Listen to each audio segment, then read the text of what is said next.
Hello everyone and welcome to Channel 18 TV News. I'm Don Julian. In the news, after one full week of early voting, 1,061 ballots had been cast in the March 3rd Republican and Democratic Party primary elections, according to the official totals posted by the early voting judges.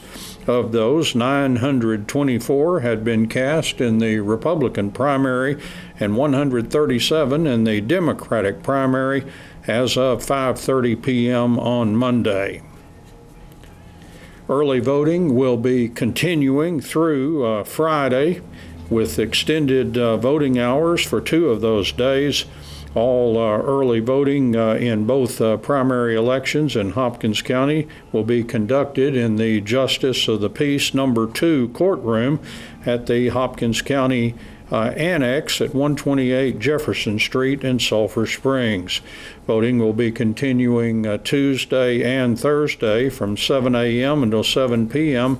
and Wednesday and Friday from 8 a.m. until 5 p.m. Unlike state and national offices, only contested election at the Hopkins County level is between Charles Humphreys and John Brian Beadle for the Republican nomination for Precinct 2 Constable. The incumbent, Bill Allen, opted not to seek election to another term as constable in Precinct 2. Democrats are also asked to consider 11 propositions and Republicans to consider 9 propositions. Hopkins County Commissioners Court approved a request to replat lots 1 and 2 at High Point Estates for Phase 2 of that project. Steve Hudson explained the replatting would allow for an easement needed along the south property line of Lot 1 for electric. An internet tower is to be installed in the southwest corner so that residents can receive internet. Precinct 2 Commissioner Greg Anglin noted that proposed was having one service contract for maintenance of solar panels on top of the jail and the Civic Center instead of separate contracts for each, and the court approved that contract. Also proposed was allowing solar construction on 2 new buildings, the one in Heritage Park and the Hopkins County Law Enforcement Courtroom. Commissioners approved the motion to allow panels on those facilities. And Auditor Lewis Crane of Rutledge Crane and Company presented the annual county audit, or the annual audit of county finances and he presented that annual audit to the commissioners on Monday. And Crane said, overall, the county had a good year and things look positive. Sulphur Springs Middle School will be well represented at the State Destination Imagination Contest taking place on April 3rd and 4th. Overall, Sulphur Springs Middle School came up from the Regional Destination Imagination Contest in Mesquite with 6 teams earning first and second place honors, 5 of which qualify to compete at state, and 4 earned special recognition as well. The technical team won first place, and the students also earned a Da Vinci Award. Scientific team won first place and earned a Da Vinci Award as well. The Fine Arts team won first place. Engineering team won first place and a Da Vinci Award. The Improv team finished in second place, and the Sulphur Springs Middle School Service Learning team also finished in second place. During the month of February, we've been focusing on FFA. This morning we meet 4 students from North Hopkins ISD. They are showing ag mechanics and livestock projects at the county show. I'm Jordan Holland. You are a senior? I'm a junior. Okay, junior. And what is your project? Well, I built this 16-foot long chop saw table with a dip in the middle so that the chop saw will be level with the table. Good thinking. Did you design it? Sort of? Actually, Caleb and Mr. Asbill designed it, but they Okay. aren't here today. Okay, good. All righty. We'll talk more about that project that you're going to be showing at the county show coming up later this week, right? Actually, today. Oh, today. Okay, Yes, ma'am. good. All right. And so tell us who you are. I'm Jalen Rabel. Okay, and a little bit more about yourself. I show heifers and pigs for the county show this week. And do you have much of a long history of doing that? Yes, ma'am. I've been showing for 8 years. All right. And are you a junior? I'm a sophomore. Sophomore? Okay, wonderful. At North Hopkins High School. Yes, ma'am. Who are you? I'm Ashley Aguilar. And you will be doing what this week? This week I'll be showing sheep. Okay. Do you have a history in this type of species, or have you done others? This is my second year showing a sheep. I've showed chickens for maybe a year or so. Are sheep much different than chickens? Yes. Okay. We'll find out more about that. And you are a senior. Is that Yes, right? ma'am. Okay. And Madeline, tell us who you are. I'm Madison Jocelyn, And what else about you this and week? I'm showing pigs. I've been showing since I was in 4th grade. Okay. And you are a senior. Senior, yes, Okay, at North Hopkins. Well, I want to find out more about these projects. So we have 3 with livestock projects and 1 with an ag mechanics project. So let's go back down to Jordan. And you mentioned about the design that you started out with. And what is the need for a chop saw table? Well, in our shop, we were using just a little small top, just rednecked up table with the chop saw on it and jack stands coming off of it. So we thought it'd be a good idea to have a really long table so that our metal can be flat and we don't have to have all these jack stands getting in our way and stuff. Okay. So it's sort of a modified design that really helps you in your particular shop. Yes, ma'am. And so do you think that's what some of these ag mechanics projects that students build and that people may come to want to buy, that's really what purpose they serve? Well, some serve as decoration.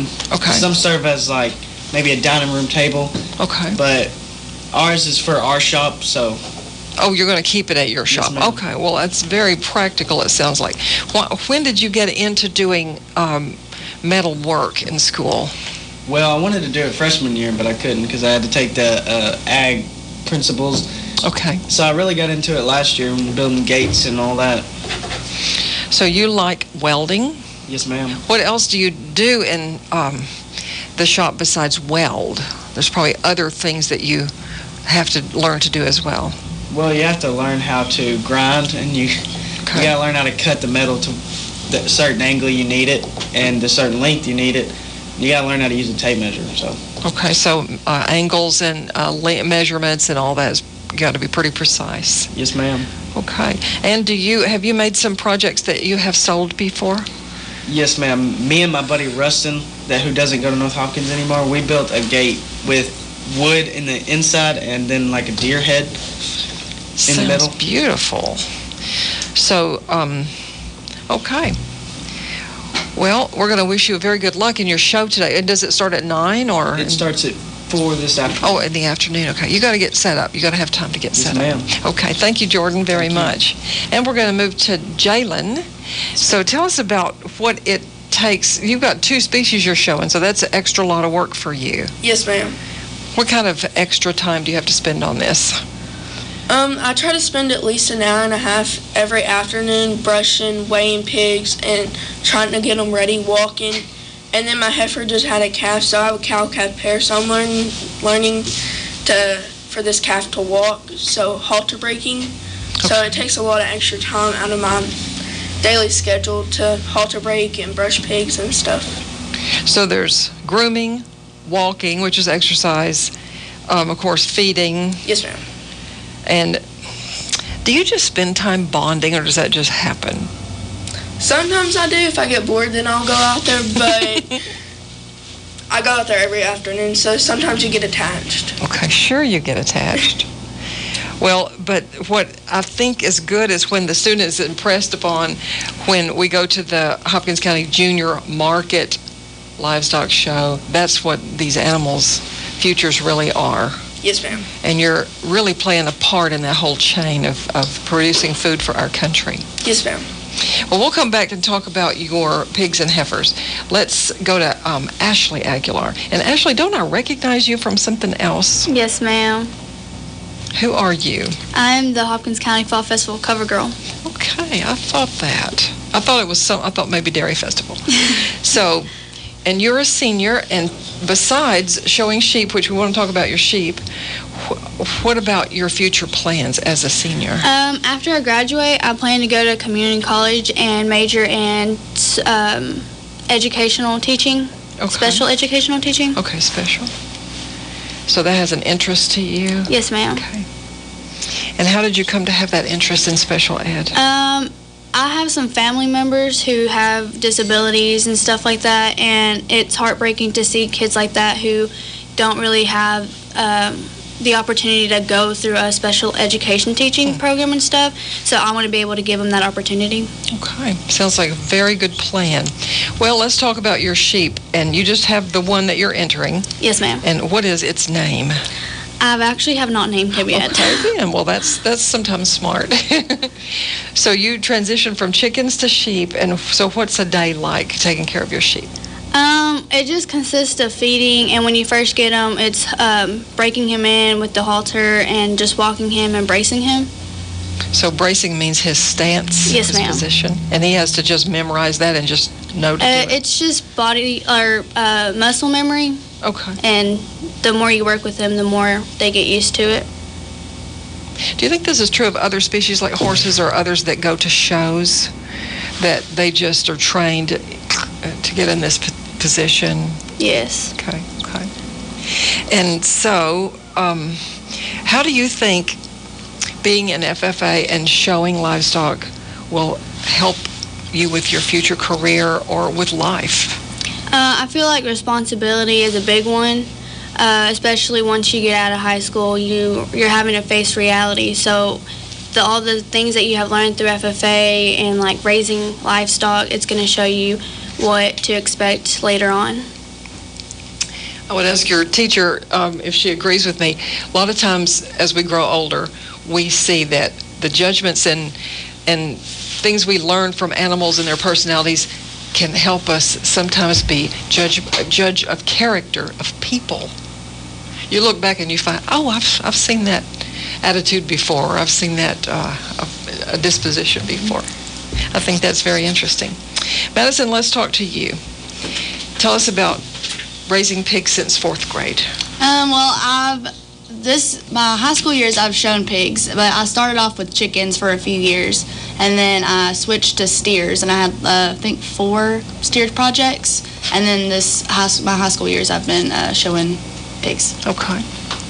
So how do you think going through this type of work, and it is work, you have to learn about the different types of animals and what benefits them most.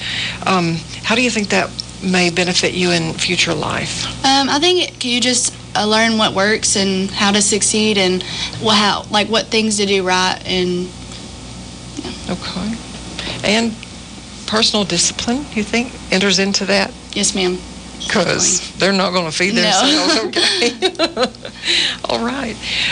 What do you plan to do after high school? I'm going to go to PJC and then probably transfer to commerce after, but I want to work in social work. Okay. There's a good calling for that. Tell me where you work now as a job. I work at White Oak Buffet.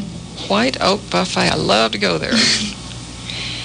And let's see, we had someone else that works. Jordan, you also work. Yes, ma'am. Where's that? I work at Joe Bob's number 4 in Birthright, Texas. Okay. We've got a little bit more time to talk. So what about the judging?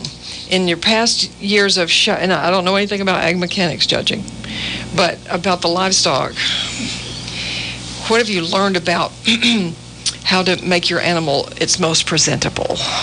Just anything you might have to say, like Jalen or Ashley or Madison.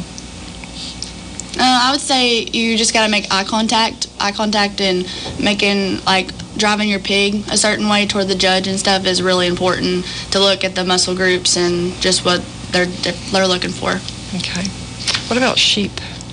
I would just say trying to, show, put your sheep out there and just trying to get the judge's attention is really what you're looking for. Okay.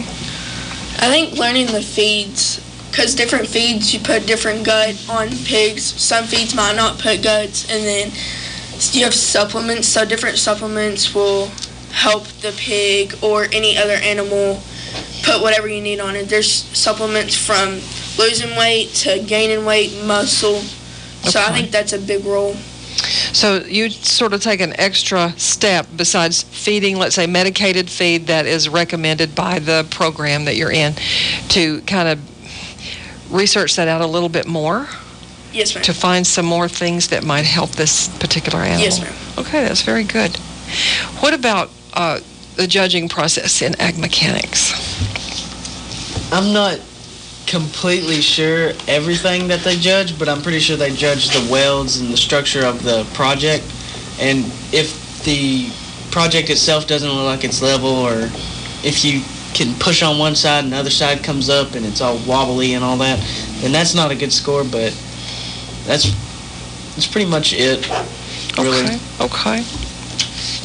So if you have done everything that you can do with your animal and you're there for the show and you're ready and you're in the ring, and then the animal does something that you're not expecting, that's one thing. Your ag mechanics project can't pull a trick like that on you. So yours is a little bit more maybe predictable. Better not pull a trick on me. There's a lot of welds in there. Okay. Well, anything that you'd like to say about your instructor? She's over here behind us and she's not on camera, but her name is Brittany Bettis. Okay. What are you going to say about your teacher? We have really good ag teachers at our school, and they are really dedicated to our program and working with each kid and each project to make sure that we're all ready for county show. And our expo is coming up Wednesday, and so we all plan that out, and they help us and make sure every kid is just ready and prepared to show. What is an expo? It's just like a mock show, and it's just for our school, and every kid who shows at county can show, and we have like grand champion, reserve champion for every species. Okay. Anybody else in a comment about your chapter or your advisor? Is that what she's called? Okay. We actually have 3 advisors. We have Miss Bettis, Miss Doherty, and Mr. Aswell. So Miss Bettis is more like our cattle and pigs, and Miss Doherty is more of our goat and sheep, and then Mr. Aswell is all our shop. Okay, great. All right, well, I've enjoyed talking with you and looking forward to seeing you at the county show and at the sale of champions. Yes, ma'am. So tell me real quick, Jalen, what day yours shows? Mine shows Friday the 28th. Okay. And Ashley? I show Thursday the 27th. Okay. And I show Friday too. Okay, good. And you show today? Yes, ma'am. Okay, good luck to each one of you. Thank you. Thank you for coming in. In sports, the number 10 ranked Wildcats basketball team defeated Lufkin 78-55 in a bi-district playoff game Monday night at Tyler Junior College. Senior Day Hall scored 34 points, and the Wildcats improved their season record to 27-8. Wildcats coach Clark Cipolletta discusses the win. You know, we've kind of been up and down of late, and I was, pleased just to see us play at the high level I know we're capable of playing at on both ends of the floor. Our team was really locked in. They knew the scouting report really well. They executed it really well. I thought our preparation for the week was just outstanding. You could tell I have a hungry group that wants to, continue a journey, and, they did the things it took to do it. Day Hall, what a game, 34 points. Huh? He played out of his mind, and we've seen that before. He's such an amazing player, but he just played such a well-balanced outside-inside game. They couldn't guard him on the outside. They struggled guarding him on the inside, and he just made play after play. And he just kind of put us on his back and set the tone for us. And I thought other guys stepped up as well and made it easy for him. You got to give him the ball somehow. So some of our guys did a really good job of getting him to the ball, and I just thought everybody made plays. Yeah, we had some real size advantages. We did. Like Lamadrick, usually was guarded by a smaller player. Day had small players inside, so we had quite an advantage. That's a blessing to have as a coach, and we knew what they would try to take away, and we tried to develop a game plan to attack that, to utilize our size, and I thought our kids did a really good job of doing the necessary things to be successful, and just all the 50-50 balls, all the defensive things that you just don't see. I thought we were just really locked in, and when we're locked in like that, we're tough. Yeah, the district was just kind of a grind to get through that, and it looked like the players are really relishing this opportunity to prove themselves in the playoffs. I don't know if they just got bored with district or what it was. We just kind of played up and down, inconsistent at times. Looked really good, but couldn't put together 4 tough quarters. But I thought last night I saw a different sign. I kind of saw the tournament team that we've seen at Whataburger and we've seen at Mansfield, where they were just really keyed in, and they knew it was going to take everything they had to win the game. So if we can do that moving forward, I think we got a chance. Of course, we can't figure, who's going to win ahead of time, but you Right. figure that you're probably, you could possibly see Red Oak and then Lancaster down the line. Right, yeah, those are 2 teams that are really good. We're focused on West Mesquite or Red Oak right now, and we'll go watch them tonight. They play at DeSoto at 7:30. We have a whole lot of film on Red Oak and West Mesquite, and we've already dove into it and broke them down, and they're not an easy opponent, neither one is, so we got our work cut out for us. The good thing is, playing on a Monday, you get that Tuesday to prepare, that Wednesday and Thursday, so it's really beneficial. We were able to do that. I think that would just help us down the stretch, and like I said, we got to prepare to be great. We got to do the little things it's going to take, and then go out and execute that come Friday. With you going to the game, I guess as soon as you know at the end who you'll play, you probably can get with them pretty quick, you hope. We can. I've spoke with them this morning. I haven't spoke with West Mesquite, but Red Oak, maybe like a UT Tyler, midway point. So we're first on that list if that's something we can work out, or maybe a Forney, something that way as well. So we'll see.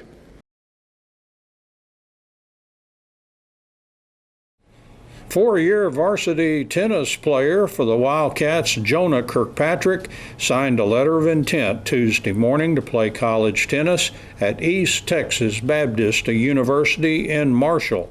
Kirkpatrick has been a top player for the Wildcats in both singles and doubles. He's currently playing mixed doubles with sophomore Jolie Cantu. Kirkpatrick begins an interview by discussing how he chose ETBU. I've been wanting to play college tennis for, ever since I started in 7th grade. And so the ETBU was thrown out there, and we decided to go visit the college and play with their team. And they really liked me. And so they offered me a spot, and I accepted. Had they been on you for a while, kind of looking at you? A little bit, yeah. We went to a showcase back in, was it August, I think, sometime around there. And they were one of the schools there, and they took notice of me, and so we just saw an interest and went and visited. How good is their tennis program right now? They've got a really solid tennis program. Oh, good. It's good. I'm really excited to be on that team. So.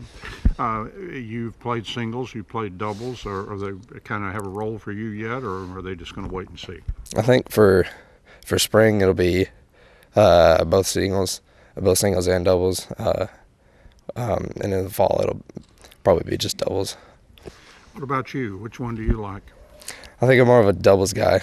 Yeah? I like it, yeah. I like the aspect of it.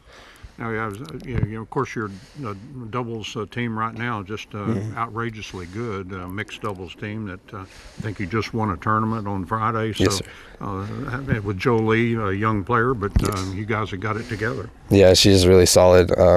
Great partner to have. She covers where I can't, and we both have each other's backs, so it's good. Yeah, it's a little bit different dynamic than the singles. You're kind of out there by yourself, and you just kind of self-motivate, right? Yeah, pretty much. That's how it is. So with singles, doubles, you have that partner, but singles, it's all on your own. So you've got, I guess, high hopes for trying to go to district and get out to the next level. Yes, definitely. I think we have a really good chance of making it to regionals and even state. So, what will you be studying? What are you interested in? I'm going to go into coaching. Oh, really? I'm going to become a tennis coach, yeah. Oh, probably okay. for the high school, yeah. Want to be the next Tony Martinez. Huh? Yes, sir. He's done an interesting job here, a good job, and what about that job intrigues you? Have you instructed younger teammates and stuff, kind of help them along? Yeah. I love having to, or just helping people out, and I never wanted to give up tennis, and I figured coaching would be the best way to continue that, keep going. How do you like Marshall, Texas? I like it a lot. It's a nice place. It's got a lot of nice places, and the college is great. So. Very good. Well, best of luck. We're real proud of you. Thank you. Wildcats tennis coach Tony Martinez talks about Jonah Kirkpatrick. He's been an outstanding player. I mean, right now, I hope I don't get choked up, but he's one of those kids that we talk about where I started him from the 7th grade. And in high school, I've done high school tennis for the last 32 years, and I've been at the high school where I get him in the freshman year.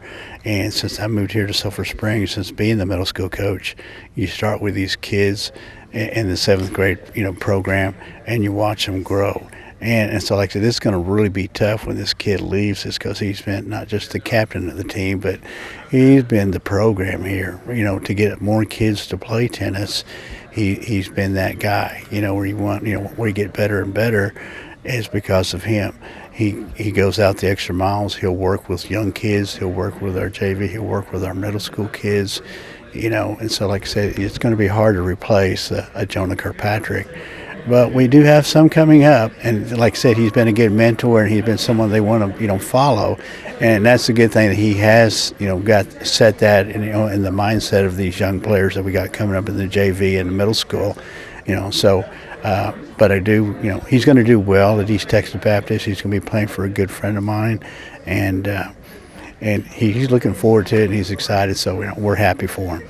Yeah, he said he's talk to younger players and try to help them with their game, and he wants to be a tennis coach. Yes. What have you done to him here? No. I think he wanted to be a coach long before he got to me, too. I mean, he had some good, beginnings. I think it was Coach Moore. There was a lady here that helped him out, and it started him in the beginning of tennis. And I have to hand it to her that she did a great job with him. But the rest, he's seen other people. He's seen the players I have brought in to help coach. And they're all successful coaches elsewhere, with John Newcomb's Tennis Ranch and all that. So hopefully they made an impact on his life. And I've had some speak at our banquet. So I look to those guys that I had, and I'm hoping he will help us in the future, bringing in other coaches too, because these are the kind of guys we want in the coaching field, to help, keep bringing tennis onto the, to the sport it is today. Now, you've seen him play singles and doubles. What's his strength? He's good in all facets of the game. He's well answered. He's just, I can't say enough. I mean, he can take care of himself on the singles court, and I think he does a great job in doubles too. I mean, he's got good hands at the net, and that's what the college coaches are looking for. I think that was our selling point was, hey, he can go either way, singles or doubles, wherever you want him to do.